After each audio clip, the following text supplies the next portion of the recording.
All right, we're live on YouTube. Good morning, everybody. Let's see if there's anybody else jumping in here. All right. Conversations, that's muted. All right. So the conversations that I want to enjoy with you today is a series. Let me do one more thing here. So in case I see anybody jumping in. Okay, that's over here. Put that over here on the edge. Technology, huh?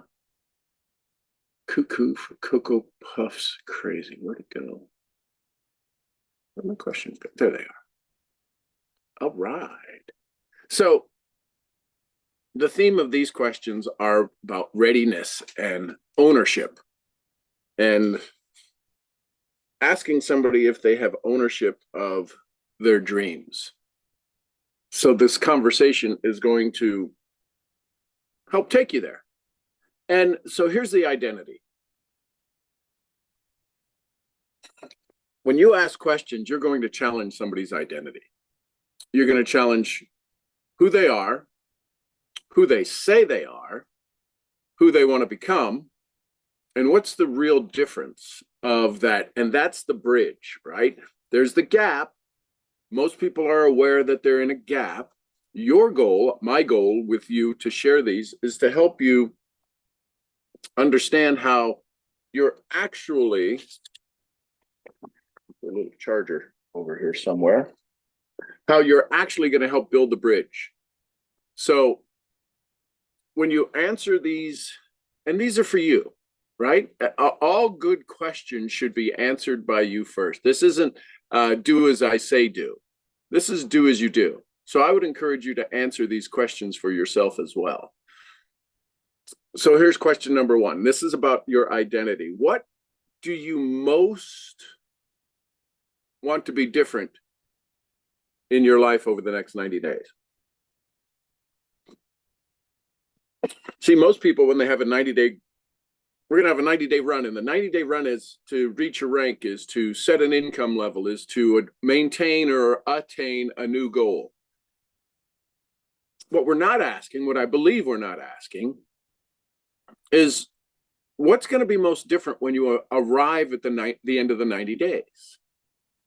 So the first identity question I would have for you or for somebody that you're working with is, what do you most want to be different in your life over the next 90 days? What would you most want to be different? Now, these are deep thinking questions. These aren't surface questions. I want more money. That's not what this question asks. I want more time freedom. That's not what this question asks.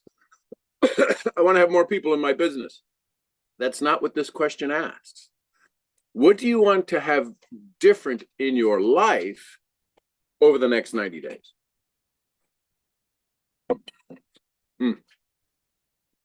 Coffee is good this morning. So that's number one. Number two, hey, Dimesh, what is already working that you don't want to sacrifice in the process?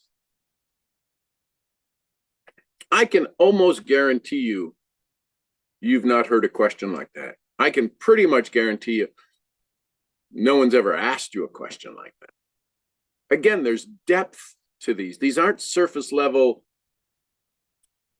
easy answer questions. What is already working in your life that you don't want to sacrifice in the process of becoming this new version of you? Is it that you get to spend time with your kids? One of the reasons that this call started at 6 a.m., it's actually used to start at 6:30 a.m. Then something changed in Mason's schedule, and I needed to push it back a half hour so I could be with him and drive him to school when I was taking him to grade school. I used to get to take him to grade school. Elementary school, grade school, then he started to drive, right? The point is that his schedule changed. And the thing I didn't want to sacrifice as I continued to build and expand on my conversations and my trainings and my teachings is I didn't want to give up that process of being with him.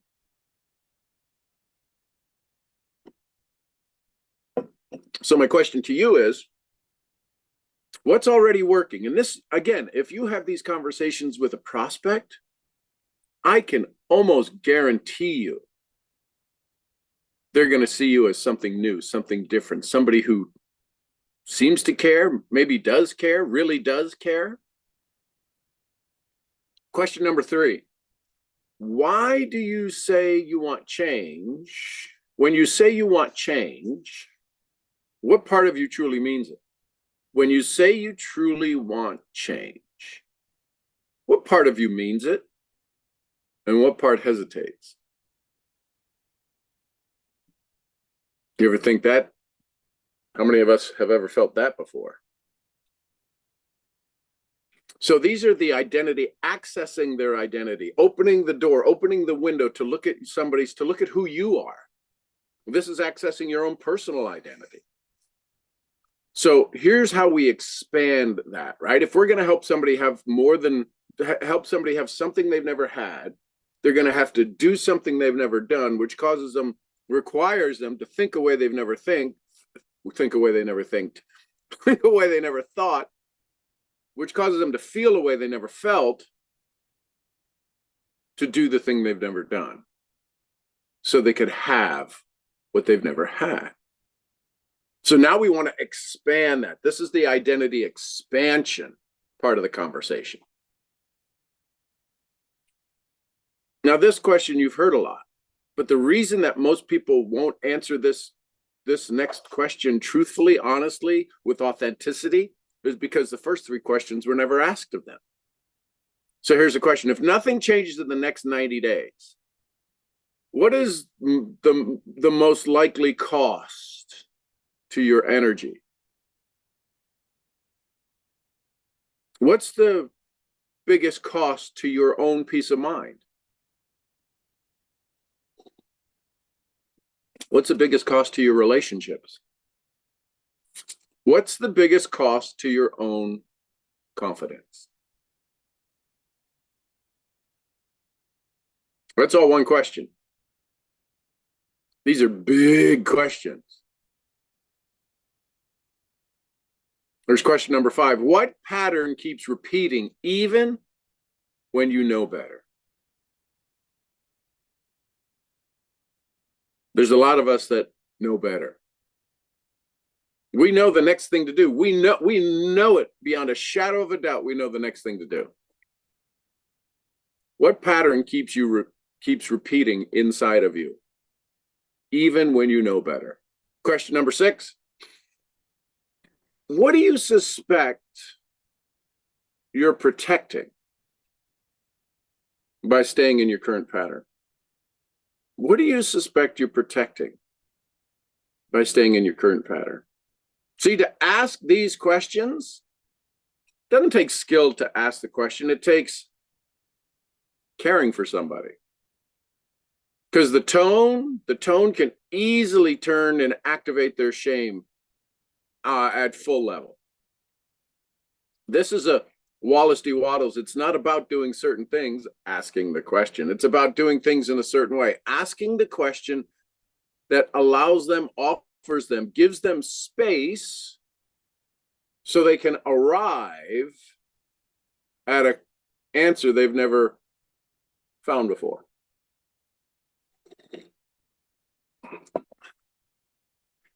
So that was part 2. That was the identity expansion. Right? So there's the first 6 questions. The next 4, right? These are the big ones. These are the identity locking in questions, the final 4. What standard are you willing to live by for the next 7 days? 7 days that would make you respect yourself more. What? Imagine you asking a prospect, whether they joined you or not. If you've gotten this far, remember, the way you have permission to ask these questions is if you use the 3 powerful questions, the 3 prospecting questions. Permission to help, uncomfortable, out of the uncomfortable, right? You know those questions. If you don't, reach out to me. I'll share them with you. So what standard are you willing to live by just for the next 7 days? For the next 7 days, that would make you respect yourself a little bit more. Make you respect yourself a lot more. Question 8, what's the smallest honest action that would prove you're serious, not just interested? You know, the breakfast joke. The chicken was interested, the pig was committed to breakfast, right? The chicken gave an egg, and the pig gave bacon. There's a big difference between interested and committed. What's the smallest honest action that you would prove that would prove that you're serious about getting better, not just interested? Number 9, what evidence would convince you that you're becoming the person you say you want to be? That right there, if you asked yourself that question, if your goal as an enroller, as a sponsor, was to help somebody maintain the response to that one question, your business would explode. And 10, what resistance shows up? What resistance shows up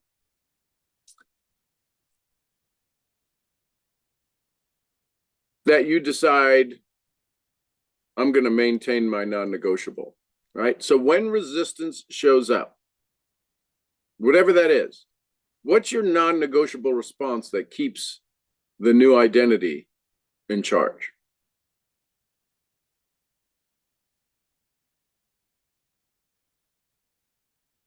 That's the conversation for today. Those are the 10 powerhouse questions. And I promise you, when you begin to ask these of yourself, when you begin to ask these and really listen, these aren't easy questions to answer. They seem like they are. What are the questions that do you think questions could help you grow your business if you started to ask them to yourself? I think so. Most likely.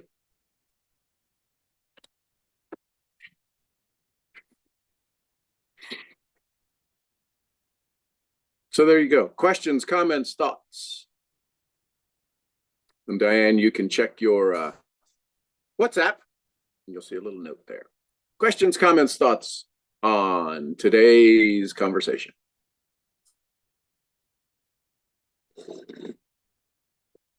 It's so good.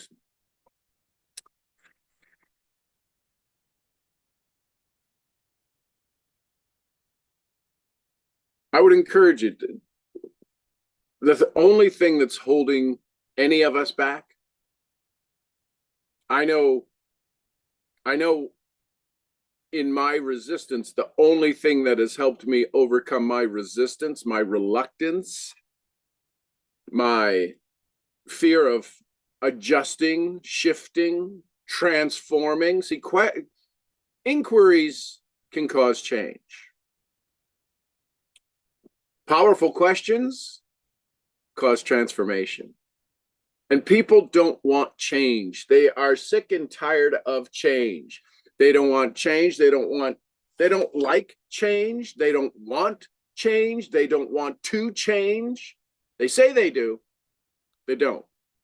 What they're hoping for, what they're afraid of, is transformation. And good questions can create a level of transformation that's never existed inside of you or inside of them. So there you go. Any last thoughts, questions, comments? Anything I can do to be of service to you this morning? Good morning, Sean. You can always be of service to me. Good morning, Sophia. How are you feeling this morning? Outstanding. This is one thing I can depend on every morning is your answer of outstanding.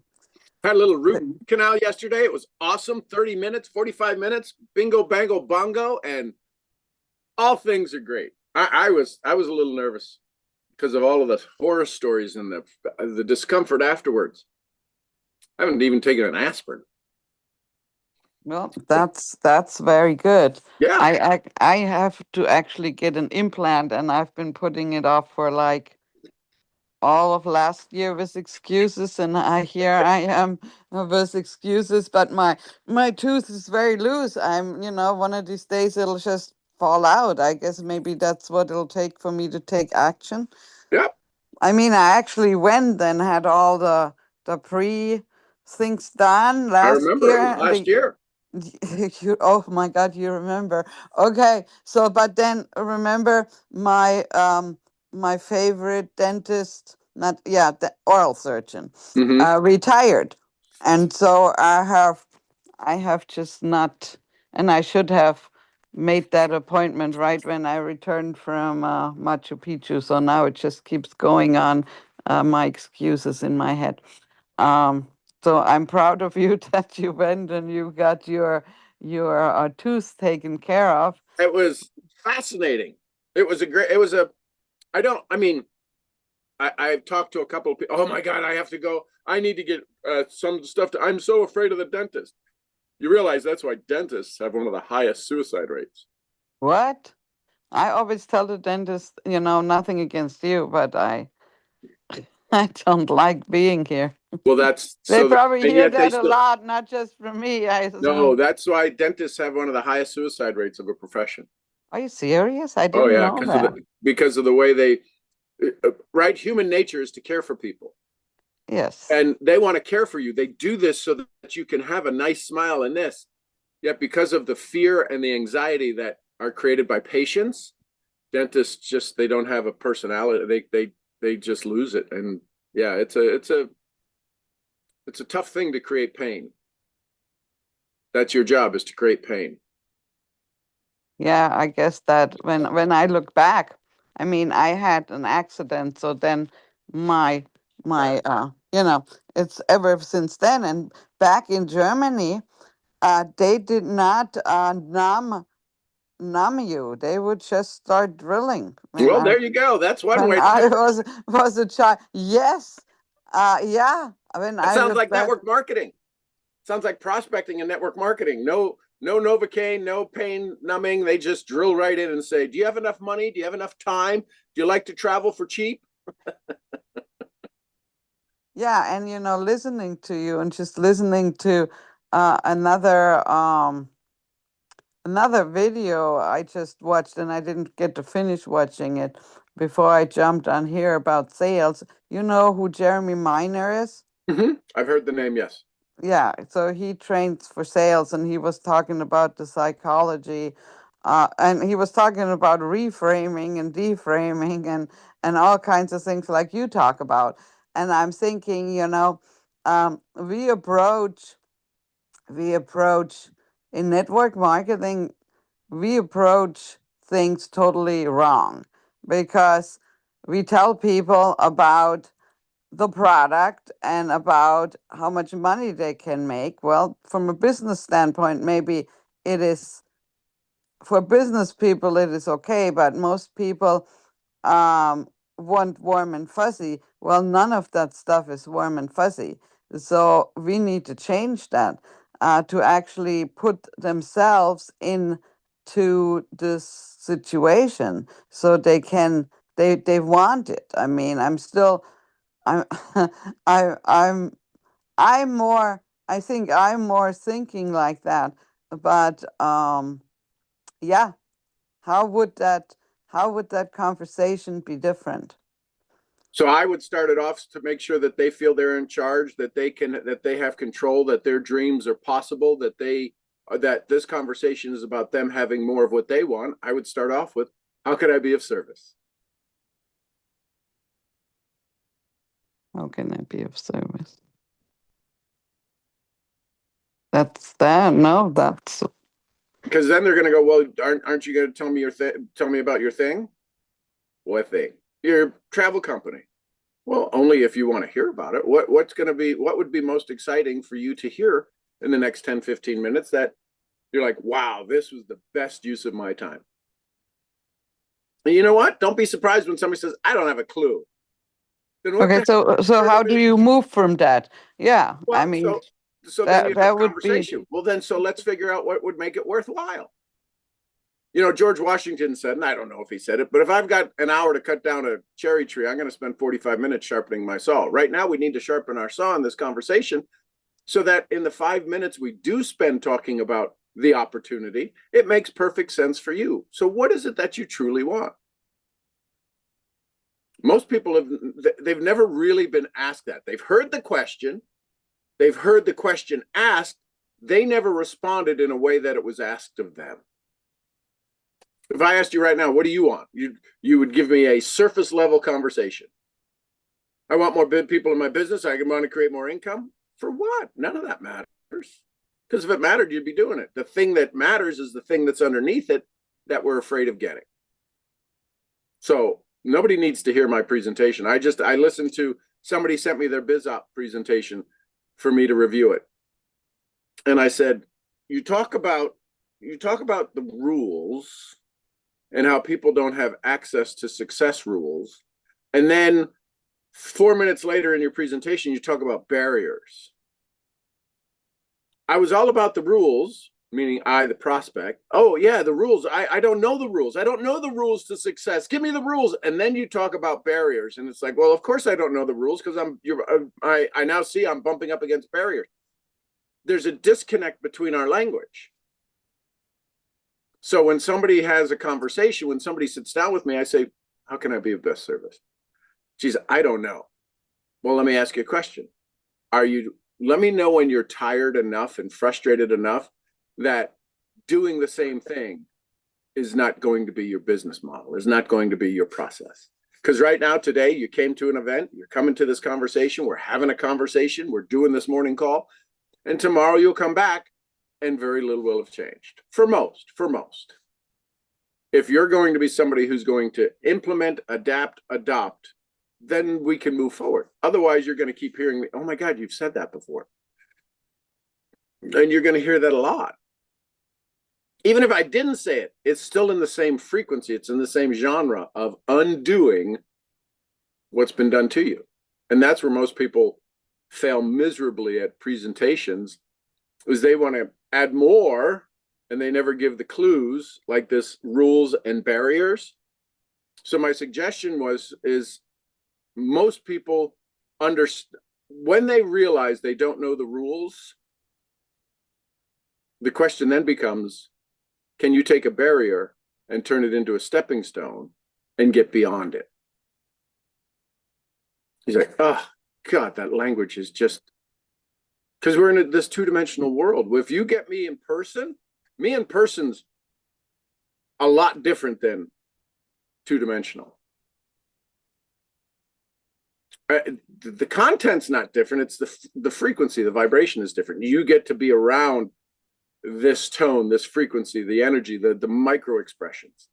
So when you're having a two-dimensional conversation about a three-dimensional opportunity, we got to keep them in the 3 dimensions. And the third dimension is their interpretation of themselves. And we take them out of the third dimension and put them into this two-dimensional, I can't quite understand it, of dreams and goal setting and everything else. If goal setting really worked, what the hell, why does anybody have to go to goal setting class 202 if goal setting 101 is so important, so works so well? It doesn't. no. So I start off, how can I be of service? And that's very simple. Watch their head spin. Now you don't have to be, I don't have to be good at presenting. If you say, well, you could help me change my tire. Awesome. Let's go out to the car and do it. I'll provide you value. Yet for me to think that I need to, if 7% of a presentation are words and 93% is everything else, how lucky am I going to get picking the right 7% so the other 93% falls in place? You at least give me a direction of how I can be of service. Now I've narrowed. Now I can go pick the 7%, and based on our interaction, I can now mold the 93% to you. It's a shot in the dark to take the 7%. Could you imagine if you were going to hire somebody for your German class, you needed somebody to assist you to do whatever, to be you're expanding, and you need to find somebody who teaches German. And every resume you saw was the same, exactly the same. I mean, almost word for word. The name of the person was different, but everything else was the same. That's your presentation. How the heck is that supposed to work? It is never the same presentation for everyone. Yet the company says, here's the presentation. It's 12, 15 slides, 22 slides, whatever it is. Use this 35, try 35 slides. 35 slides. Which is Go show it to crazy. everyone. No, which is, I mean, yeah. And why do they do that? I mean, Well, they because want they're success. a marketing. They're not a sales. They already make their money. They're all on salary. They're not in sales.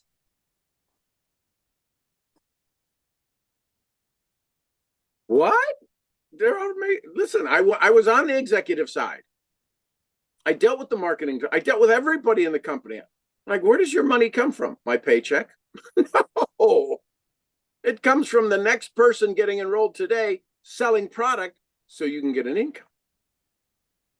It took me about 6 months to get everybody, even the executive team, the CEO, the CSO, the legal department, to wrap their head around, we're not a publicly traded company. We're a sales company that offers our stocks to the public because we train our salespeople better than most. Yeah, I mean, it makes total sense, because if people are not selling, then nothing is moving. Company's not making money. Yeah, you're but not you can't tell that to somebody who's never sold anything. Well, most people. Their big goal is benefits. What's my benefits? Right. But yes, and that's very true. And we And there's tell nothing them wrong the with that. benefits. What's the what I would offer people? Does your company have the benefit of giving you a pay raise whenever you want? Yes, of course. Well, yours does, but most people who, Oh, I see right? what you're saying. The people that are working a job, hell no, they have to beg Well, for but that's where 10 we have, cents this is where we increase. create novelty. If we can create novelty. Hey, listen, I'm curious. I was just talking to a couple of my business partners, and they asked me, isn't it fun to be able to leverage our company's pay plan, weekly pay plan, daily pay plan, to give ourselves a raise whenever we want? We don't have to go get permission from our boss to get a raise. Where do you work? For myself. I mean, I have a global business, but I work right here. This is my office. Yeah, just looking, I mean, just reframing that and looking at this like that. Yeah, I mean, Jesus Christ. Who would say no to that, right? So I would learn how do you ask questions so the no is there, but they'd be ridiculous to say no. That's the only thing I look at, is how can I create a question that they can absolutely 100% say no to? If no is not possible, yes will not work. So if no is possible, then I have to make the question so ridiculous that no would seem really curious in their own mind. They'd be silly to say no. They could, but they'd seem silly at it, and it's not me making them feel uncomfortable to say yes.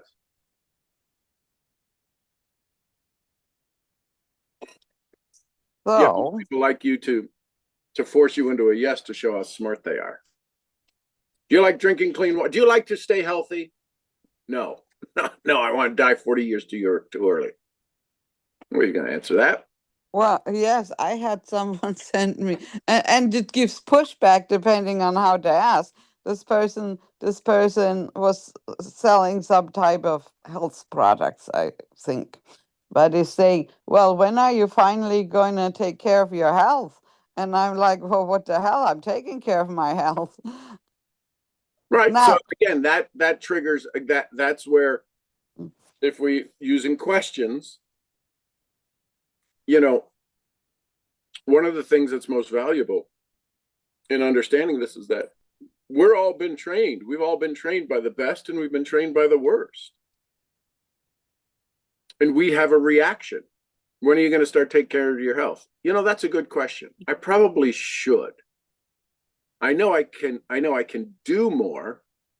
Now the requirement is I, the responder, need to shift into turning information into production.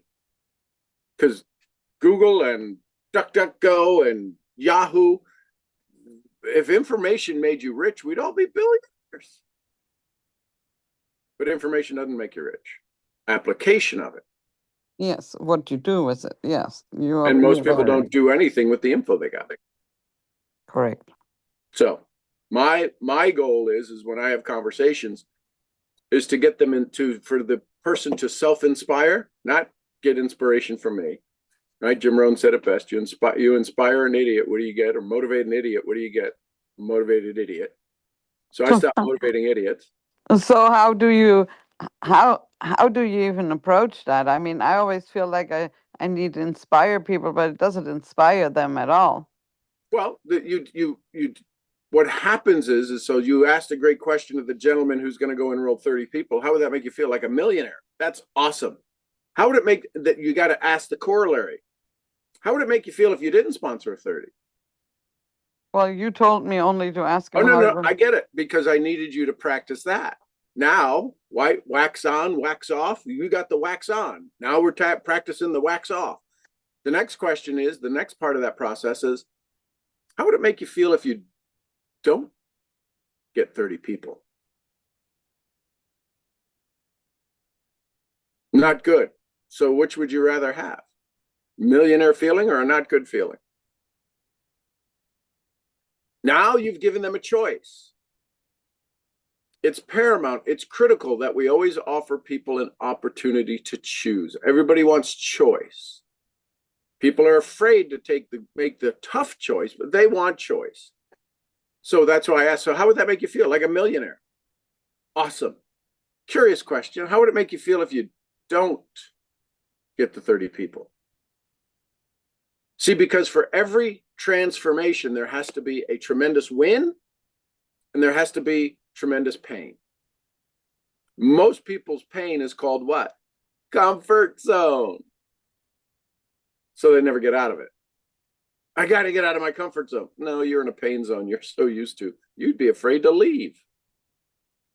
You've been sitting on your legs so long that you know you're going to get pins and needles as soon as you stand up, so you're not standing up.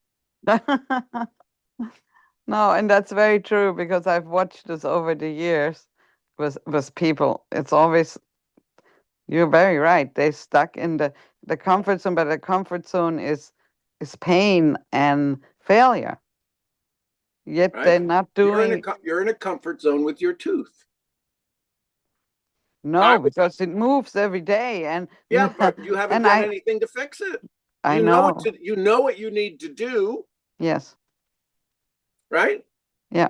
They told me in November that I had to have this thing done on my tooth. I went, oh, we'll see how that goes. They said, well, it's just going to get, I mean, they didn't overhype it. They said, I said, well, I have some technologies and I have some things. And when the timing is right, we'll get it done. And so yesterday the timing was right. But there was no additional discomfort, or like, how did you get through? How did this not, how are you here and not in pain? Because I have control over my body? I don't know what to tell you. Well, usually, I mean, if they do it right, you shouldn't have pain. I have had root canal before. This was working up to it. They're like, how did this not get, how are you not in absolute discomfort? Anyway, so my point is that everybody you talk to is waiting for their dentist appointment called a presentation. And it's as painful as a dentist appointment because they won't show up. They won't do what they need to do once they do show up. And if they do show up and they do the thing, there's going to be the pain afterwards. So, and most presenters never know how to become the aspirin or the Tylenol for their prospect. How do you help them deal with the pain? AKA, they're not ready for the love. So we got to help them become ready for the love. We got to help them become if you truly understood, when you do grasp this, and hopefully I'll get better at presenting it and teaching it. When you grasp the biggest thing, that the only responsibility your goal is is to prepare them for the thank yous. They are not ready for the thank yous. They are not ready for the love. And when you grasp that your primary responsibility to anyone you enroll in network marketing is to prepare them for the thank yous, your business will explode. Absolutely through the roof. Repeat that one more time. If somebody uses your program and they share it with somebody, and the person they shared it with uses it appropriately and according to plan and according to the way it was constructed, and they have an incredible trip, what are they going to say to the person that referred them to it? Thank you. That's the only thing your business is about, is how many thank yous did you get today? And if you get thank yous, your business will continue to explode. Because if they're not saying, here's the thing, if they're not saying thank you to you, they're saying thank you to somebody. They're looking for somebody to say thank you to.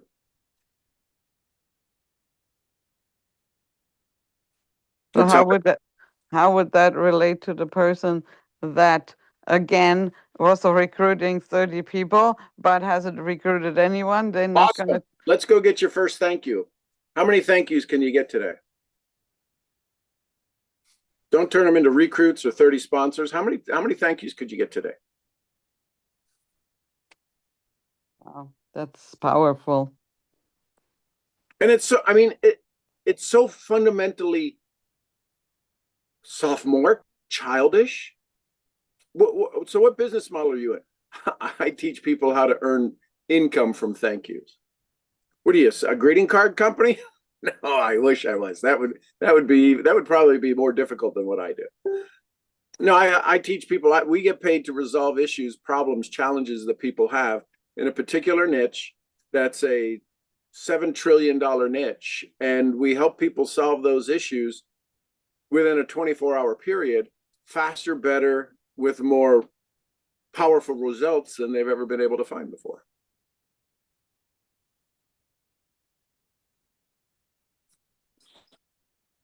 How do you do that? Very well. Why do you ask?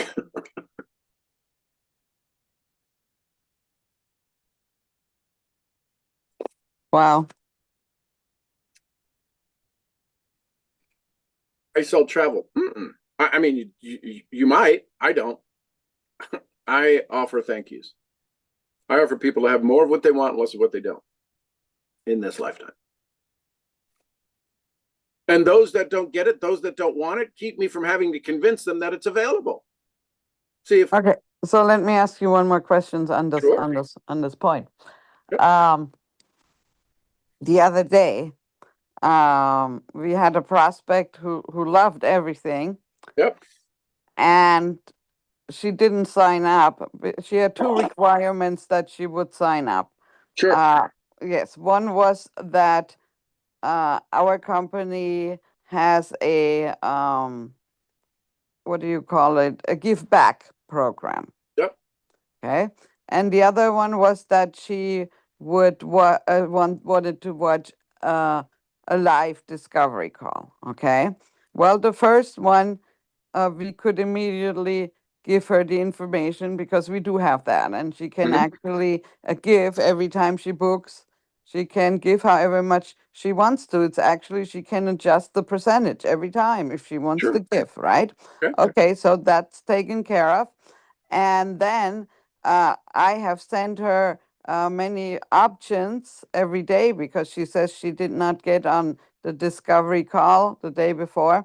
So I send her one more. I don't oversend. I don't give her a bunch for every day because we do have a bunch for every day right now, right? Anyway, she has not moved forward on that. So what would you say to her to move her forward? So when she gave her requirements, Yeah. you probably, it would have benefited if you used the QCE, right? Clarify, qualify, create expectation. Listen, we can absolutely get those two things to you. If we do those, is that enough to get you started? Oh, yeah. And I have have heard you say that so many times Be because happy to otherwise, any hoop you want me to jump through. Is that all you required to get started? Because now she can't come back with 17 more things. no, she hasn't come back with anything. Well, no, I know, but the reason she hasn't is because that was a counterfeit yes. That was actually a confirmation yes. You get these and I'll get started. It was a false. Was she hoping that we wouldn't get those?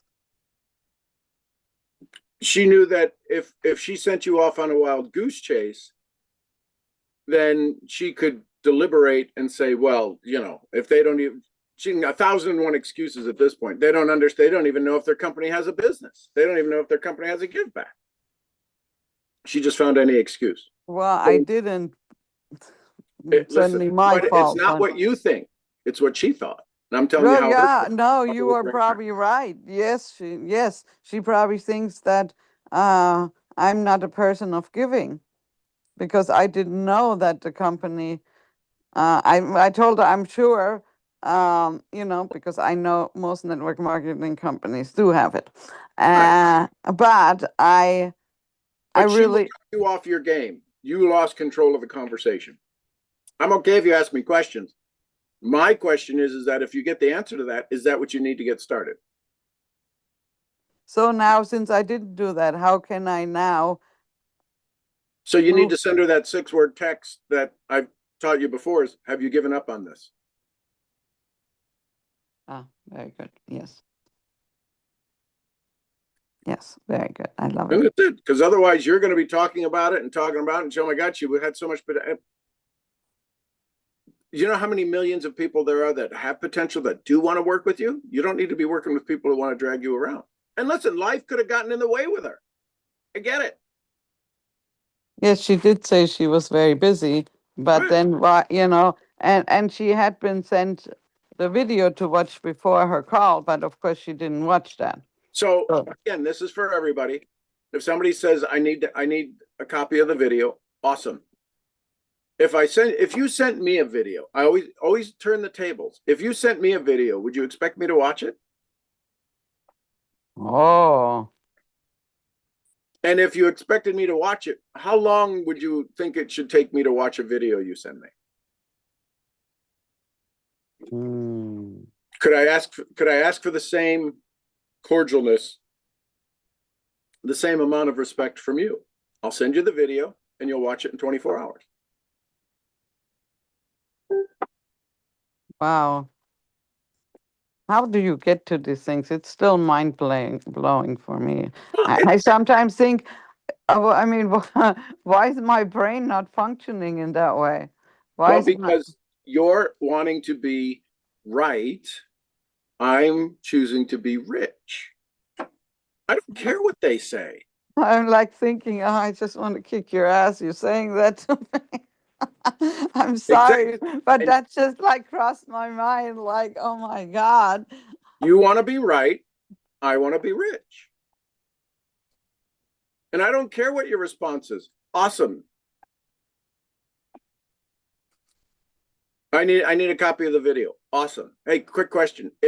Let's role reverse here. So I know how to best handle our future dialogue. If you sent me a video, what would you expect me to do?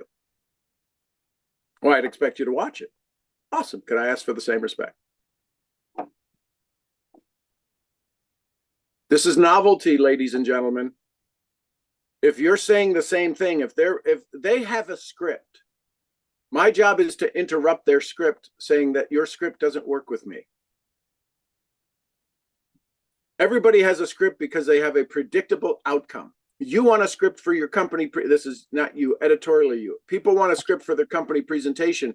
Well, give me the script because they want a predictable outcome. If your outcome is failure, which 80% of the time it is, Pareto principle, 80-20, 20% of our 80% of our income comes from 20% of our activities. The other 80% is just fodder. So they have a script that they know how to deal with salespeople. I'm not a salesperson. I'm a transference of enthusiasm. I'm a can I make you uncomfortable? Your questions don't make me uncomfortable because I'm going to ask you right back. So that's a great question. If I get you the answer to that, is that enough to get you started? The answer to that are you ready to say, ink the paper and say, all right, we got to go. This is, I'm not spending one more second waiting. Or is this just a distraction question? Because you might have a bigger, more powerful question that you really want to ask. Yeah, it's just like the excuses of the money and the husband and everything else. Yeah. Anything else before I go? That's Now, have you ever said that to I mean, I'm sure you have. hundreds of times. I'm sure you have, but I'm Hundreds of wondering, times. do people get mad when you say that? They kind of fall back on their heels because they thought they were their distraction. They thought their attraction to their stuckness was more important than my presentation. If somebody is throwing up their protections, their objections, they are selling you that their story is more important than your story. Your story is your story. I didn't come here to hear your story. Your story is you're stuck and you want more. That's your story. However you frame it and whatever story you put around it, your story is you're stuck and you want more. I can offer you more. I have proof that I can offer an individual exactly like you more. Now, if you're too stuck in staying in your story, anything else before I go? I would never want to make you upset by taking you out of your current state.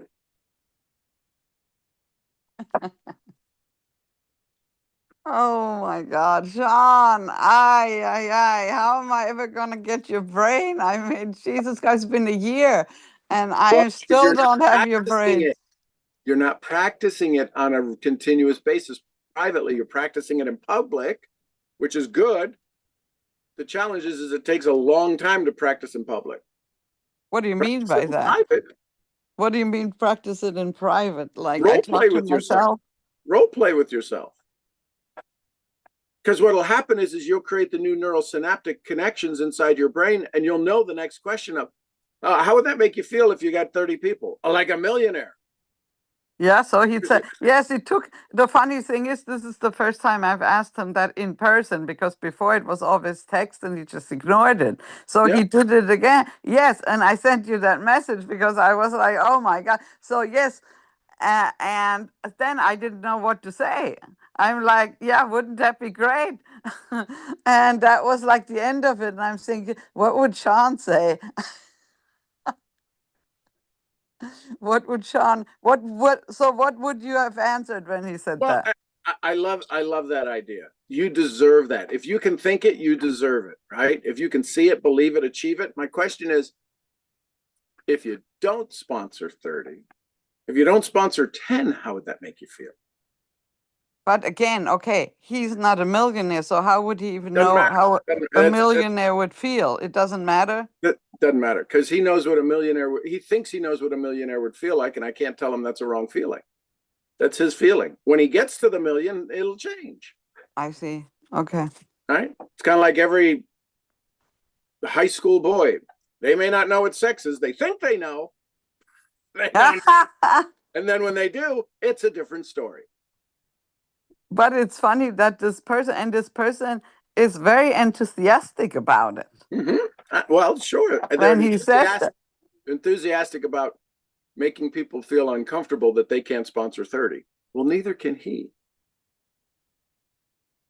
Oh my God, I don't know how I would sponsor 30. Well, neither does he. I mean, his story's no different. But he says, I'm going to go out now and I'm going to sponsor 30 people tonight. Awesome. And he's like really, I mean, he's like really enthusiastic. It's crazy. And every time he's just as enthusiastic when he says it.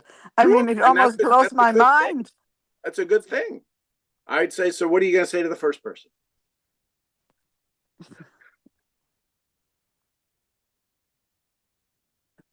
Yes. Well, he will tell you, oh, my, this is the best for you. You need to sign up right now. How can you even wait? That's kind of how he talks. So who's the person you're going to call? Where's that first contact coming from? You got to bring them back into action. Where's that first contact coming from? See, and he'll tell you a name, but I'm not sure that he ever follows through.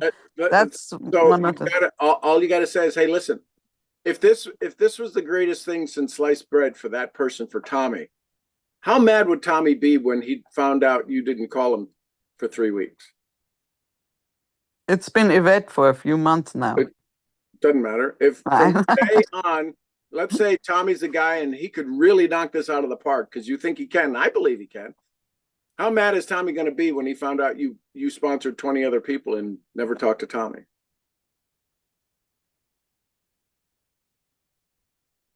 Well, yes. So let's call Tommy. I just want to listen in. Let me listen in. I'm not even going to jump in the call. I just want to listen in and hear how excited you are to talk to Tommy. Great idea. Yes, I will do that. Okay, there you go. Well, thank you, thank you, thank you. I hope this was also valuable for It's the rest fundamental of stuff. what? It's fundamental stuff. There's nothing. There was no industry specific. This is all just basic. Right. Yeah. Helping humans have more. So, what would you like more of today, Sean? I would like more preparation so that whether ice or snow come, I'm ready. So. Oh my God, is that a real thing? I saw Amy. Remember, I connected you with. Yeah. She posted a picture of at the grocery store, and she had a huge basket filled up. Okay, Yeah. and Yeah. she said, There's "Well, some places south of us. Now it's moving north, so we might wind up with the ice, but half an inch of ice takes down power lines. They're predicting 2 inches of ice and 10 inches of snow in the snow area. 10 inches. So if we're in the snow area, we probably will wind up with 10 to 12 inches. If we're in the ice area and we get 2 inches, there's going to be people without power for months. Probably at least a month, easily a month. Oh my God, even in Little Rock? Because Little Rock, it'll be probably a week, maybe without power, because you just can't get anywhere with 2 inches of ice. And then it's going to get up to 38 degrees, which will melt a little bit and then freeze down to 19 degrees again. So it's going to be this, it's never going to go away, this ice and everything. So yeah, if it takes down power lines and they got to put up new power lines, it's a historic storm coming. Yes, because she said if the storm doesn't come, if the storm comes, I'm ready. If the storm doesn't come, you can come over the weekend, help me eat all this food. Exactly. But yeah. Oh wow. Okay. And when is it supposed to arrive? If today's Thursday, it starts tomorrow around noon for some, and then for us here around 3. And then Sunday it's going to be 0 degrees. I actually saw -3. So what are you going to do with the animals? We got heat lamps, and we'll give them more straw. And but if the power goes out, do you have a generator? I have generators. Oh wow. Okay. And well, 60 gallons of gas. Well, I'm sending you a lot of luck over there, so that yes. Wow, that's a rough place to live. Yeah. Well, I mean, no earthquakes, no fires. Well, yes, there's every well, very true. But I mean, I think it's equally. You have the tornadoes and everything. Yeah, so every place. God says, "Listen, every place is beautiful, and I want to make sure you're willing to sit and look through and be patient through it." So. And you appreciate the beauty a lot more. Yep. Well, thank you, thank you, thank you.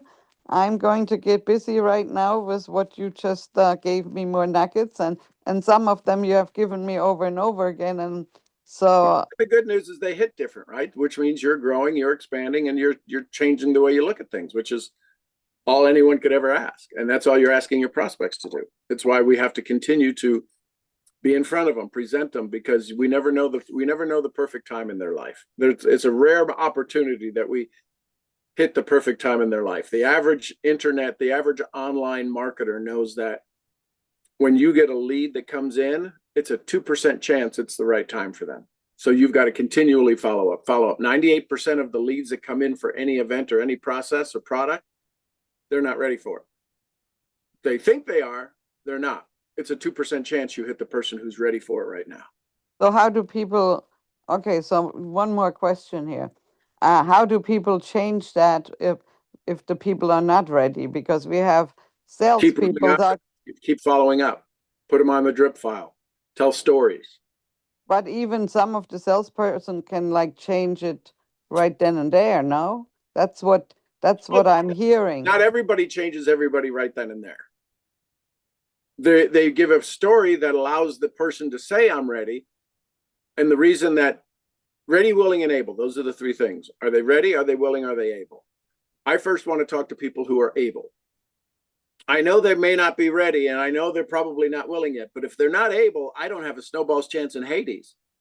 If I have a $10,000 investment and this person only has a $500 worth of access to income, they're not able.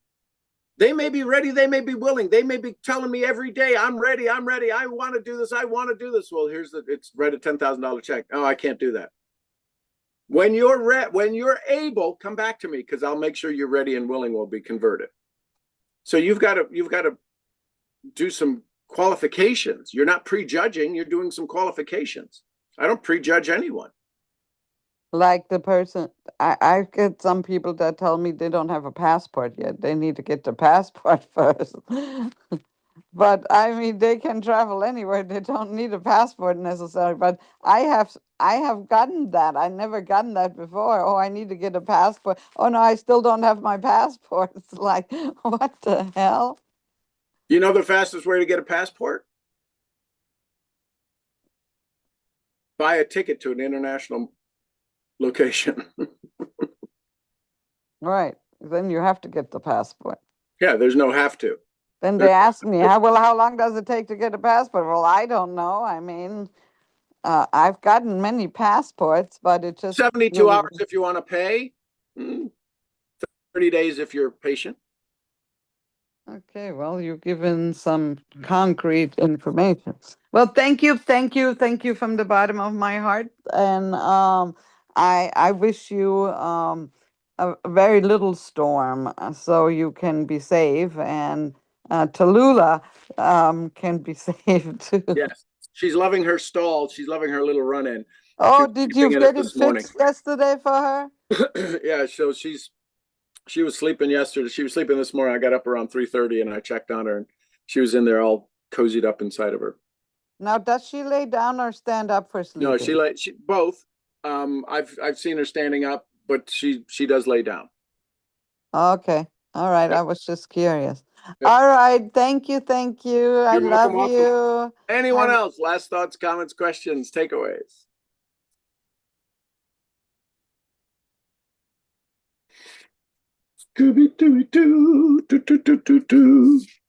Okay. Diane said it takes 2 weeks to get a passport in Nova Scotia. So there you go. All right, everybody. I love you tons. We will see you tomorrow. Yeah, tomorrow's Friday. So wishing you all the best. Stay safe, stay happy, stay healthy, stay wealthy. I'm your head brain training, brain scrambling misfit. I'll see y'all where? At the Next next, event. Somebody give me some Costa Ricas. we're Yeah, Theta. Rita. We love you, Mark. And some Lydias. Peace be with Peace us. be with us all. Be with us all. And the queen of helping you find questions to your best dreams, Jessie Lee Ward.